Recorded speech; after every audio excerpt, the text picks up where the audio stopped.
Welcome back to Real Clear Politics on Sirius XM.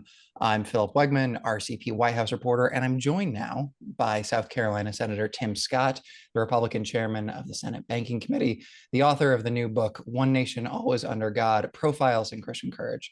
Senator, as someone whose life is defined by the pressure of deadlines, I sympathized with you right there in the introduction when you asked, why do I feel compelled to write this book at a time when my life is fuller than it's ever been? So, Senator, answer your own question. Why did you write this book when you have plenty on your plate already? Well, I think America benefits from being reminded of our Judeo-Christian foundation. I think our future is best if we remember where we're from and whose we are. And so I wrote a book about really amazing people, ordinary people who did extraordinary things because they prayed about it and then they put their faith in action. And in today's society, we need more faith in action. So I wrote the book, One Nation Always Under God, available today at Amazon.com, because I really wanted to encourage people that you could be the difference that God is looking for. It seems that one of the central arguments of this book is that the erosion of Judeo-Christian values isn't just a threat to the past, but our future. So give us some clarity here. Define exactly what you mean by Judeo-Christian values, and then respond to the usual criticism that I think you can expect, there are some who say that appeals to Judeo-Christian values are just another attempt to impose religion on unbelievers. Exactly the opposite. Our Constitution is very clear. We do not want a state church. What we do want is we want believers who are motivated and inspired by their faith to make the difference that they can. The book profiles many people in different industries, in different eras, who did remarkable work. Think about Dorothea Dix, talking about someone who saw the condition of insane asylums around the country. Frankly, she said that her tour resulted in a few conclusions. Number one, disgusting were the places that they were kept. Number two, inhumane was how they were treated. She felt like Matthew 25 coming to life, having this passion for specific cohorts who were negatively impacted by the weight of society. She went to work and changed the way that A, we see mental health even today, and B, how we restore respect and dignity for those who might be struggling. Think about this, Phil. Since COVID, we saw an increase in emergency room visits for youngsters by 30%. Suicide rates have never been as high among our young Americans as they are today. Why? I think in part because we've lost our way, our value system, this notion that you have a truth and I have a truth. It's devastating young people. We need an objective standard applied fairly to everyone. That requires us to remember where we're from. That tells us and foreshadows the best future. And that's why the book is so important right now. I spent almost 2 years researching and dedicating my quiet time to understanding God's desire for this nation. I don't pretend to be an expert at God's desire for this nation. I am an expert at the Lord's ability to take a mess, my life, failing out of high school almost, having been raised in a single-parent household, take my life a mess, give me a message out of that challenge, those challenges, and make me a messenger, hopefully a purveyor of hope, telling people about the opportunities that this country affords everyone. Don't be a victim, be victorious. You can read about those journeys in my book, One Nation Always Under God, today. Yeah, I found it interesting how the first chapter recounts this showdown that you had on The View, where Sunny Hostin insists that America hasn't yet met its promise. And then in the second chapter, you introduce the story of William Lloyd Garrison, standing firm in his principles, even in the face of a lynch mob. And I know this is kind of a long windup, but William Lloyd Garrison, he famously burned the U.S. Constitution because he was unhappy with the gradualism of abolition, with the slow process of becoming a more perfect union. So what do you say to those on the right today, writers like Adrian Vermeule, Curtis Yarvin, and others who Vice President Vance reads, and who now argue that a centuries-old Constitution is insufficient to meet the modern challenges of the United States?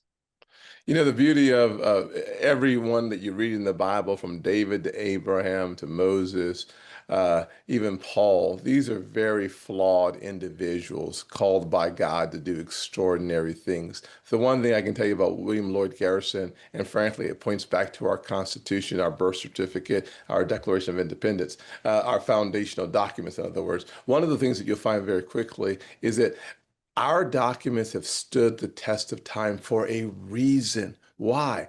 Embedded in them all, whether stated explicitly or implicitly, is this notion that we get our true value from God, not from each other, and not from a government, not from an institution, but from the Lord Himself. Number two, because our value comes from Him, then our intrinsic value creates this equality across race, across gender, across class. That is unique on the planet. Thank God we have ourselves in a position where today we are centuries better than we were literally centuries ago. Mm. And I use the word centuries as opposed to we're just leaping in the right direction or making positive steps in the right direction. That's not true. In the last 60 years, we've moved 200 years of progress. Think about, well, you can't because you're too young, but think about when I was born in the 1960s, my mother going to drink water from a fountain, separate and unequal. Trying to get into a restaurant, impossible. When I went to high school, my 8th grade year before I went to high school, there was a race riot at my high school. And 4 years later, I was the student body president of a school that was 75% did not look like me. How does that progress happen?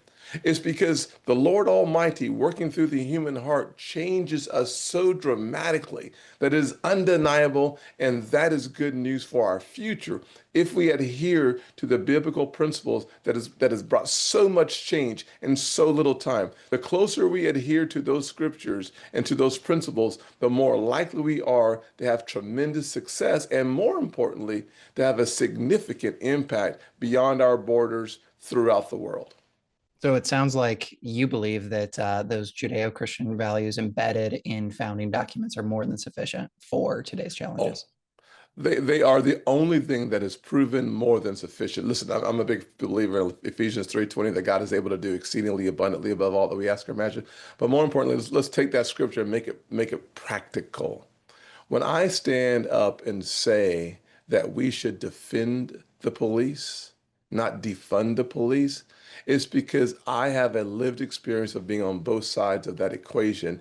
And today we are significantly better off with powerful, positive law enforcement officers than we have ever been in the history of the country. When I think about the economic realities that we face, Proverbs 22:7 reminds us that we should not borrow. It basically says the borrower is slave to the lender. When I'm fighting for a balanced budget amendment, I'm fighting from the gospel. Those words resonate because they're biblical truth and they're objective facts. Our foundation and our principles embedded in our foundational documents only reinforce the truth of the scripture. They say we believe that the Ten Commandments matter because in our Supreme Court, there they are. There is classic evidence besides our dollars in God we trust throughout this nation, throughout history, that only reinforces there is a right side of America and a wrong side of America. The right side of America is when we're following our foundational principles and values embedded, obviously, in a bigger way in the gospel of Jesus Christ, but certainly throughout this country. And to that, we should be singing the praises of a country, a unique country on the planet that represents our best value proposition on the planet. So President Trump encouraged folks to go out and buy your book. I know that you mentioned him exactly Yes, once in this book. It's not a political book, it's but I'm not a political curious. book. You know him better than most, and you aren't shy about your testimony. What kind of conversations have you had about faith with the president? When I decided to endorse the president, I really prayed about it first. And I told the president, I believe that the Lord has allowed me and frankly confirmed in my own heart to endorse President Trump. I did so after a lot of prayer because I don't want to politicize my faith. I do want to walk in my faith in political environments and political circumstances, but I never want to bring my faith so low that it is a political weapon. That there are good Republicans and good Democrats who love Jesus, period. But when making a decision in 2024, it was very clear to me that the Lord had a plan for this nation, and I believe that plan included having President Trump lead this nation. And as a result, I think we've seen the first 6 months of his administration have been mind-blowing. I mean, it has been fast, and the vast majority of it good.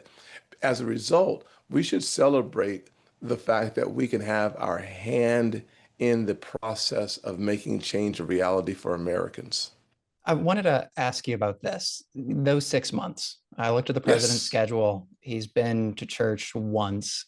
I'm curious, yes. are you going to encourage your Christian brother? He's a professing Christian. You're going to encourage the president of the United States to get to church more often? Well, the way I try to encourage all the folks that I know to go to church is not by saying, hey, you need to go to church. The better way to do it is to go to church myself. One of the commitments I've made back in 2010 when I was first elected to Congress was to be in my home church 44 times a year on Sundays. And my pastor said, if you do that, you'll be in church more than I am in church, Tim. And I have lived very close, if not exceeding that commitment for all the years I have been in. Maybe 2023, when I was on a campaign trail nationwide, I may not have made it back. I think I made it back Gotcha. at least 40 times, not Well, 44. well, But you're the that's the best banking, way to do it. yeah, you're the banking chairman. And I have to ask you about this executive Yeah, order that the sure. president is expected to sign, pressuring banks for discrimination against conservatives and crypto companies. What's your reaction to the EO? And then is the debanking issue the result of unelected government bureaucrats pushing old policies, or is the problem the banks themselves? Well, I think the answer is a combination of the latter. Yes. Yes, it is in fact the regulators. Listen, let me I'll try to be as quick as I can on this one, Phil. But back a few months ago, I passed legislation called the Firm Act to remove reputational risk, the boogeyman that regulators have been using to have a chilling effect on cryptocurrency and conservatives as well as conservative organizations. I thought by removing that reputational risk, we would have the best shot at having a level playing field for today's redlining, which today is about red versus blue, conservatives versus liberals. And it used to be about black versus white from a racial perspective. And so I wanted to make sure that I removed that because I just despise and hate discrimination, to be honest with you. And number two, in order for that to happen, we need to get it through the Senate. I got it passed through the banking committee, but it hasn't passed the Senate, nor has it passed the House. Good news is President Trump's executive order achieves the goal of the legislation. I had already had conversations with the OCC, the bank regulator, as well as the FDIC.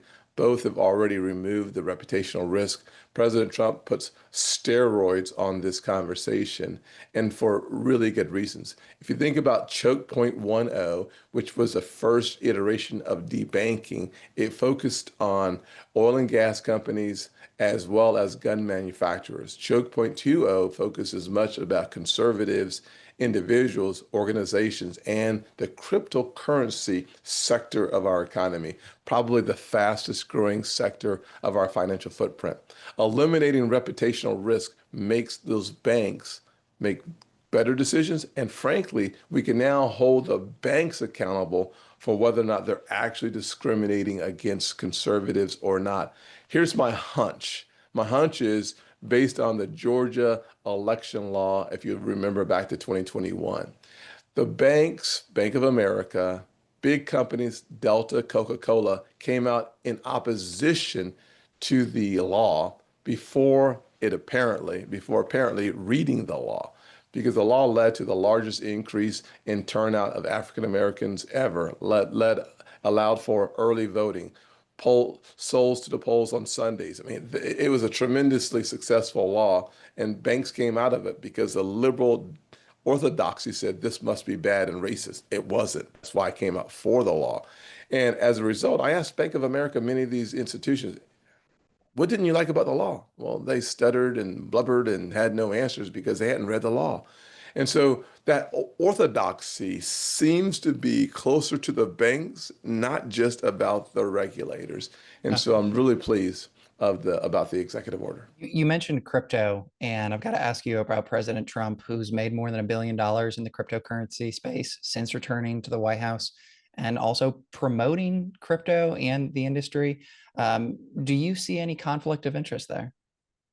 Well, everything I have not studied President Trump's investment portfolio, so I'm not going to pretend to But be an certainly expert on someone it. who But is changing I will say, regulations and also yeah, profiting from that industry. Is there any smoke there, perhaps? yeah. The way I would describe it is the president is working within the confines of the law. Therefore, I'm going to leave that where it is. Mm. If all of us will live and work according to the law, harmonizing our approach to the legal apparatus that is there, you do what you want to do. That's on him. And frankly, I think every piece of evidence I've seen, every piece of information I've read suggests that he has done nothing wrong in his decision making, and nor has he conflated or brought the two together in an illegal way. Final question here. What's your position on Senator Josh Hawley's bill to bar members of Congress from trading stocks? It would also apply to the president and the vice president. And, present company excluded. Why is it that so many members of Congress seem better off financially when they leave Capitol Hill? Well, listen, that's a good question. I think because of the information that one gathers or garners while you're in office, you become a very knowledgeable person. And hopefully, when you leave Congress, you can apply that extra knowledge in the private sector.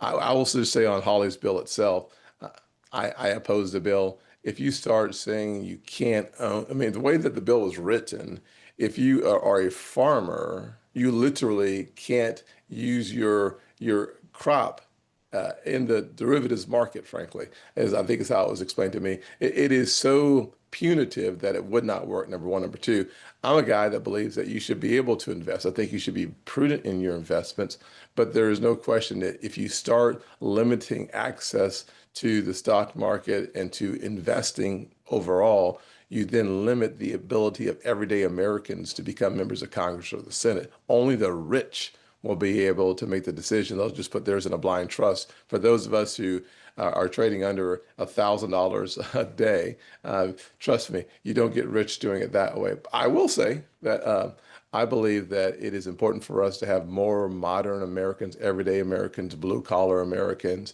people who struggle to make ends meet, making decisions about the long-term health and viability of our country and our economy.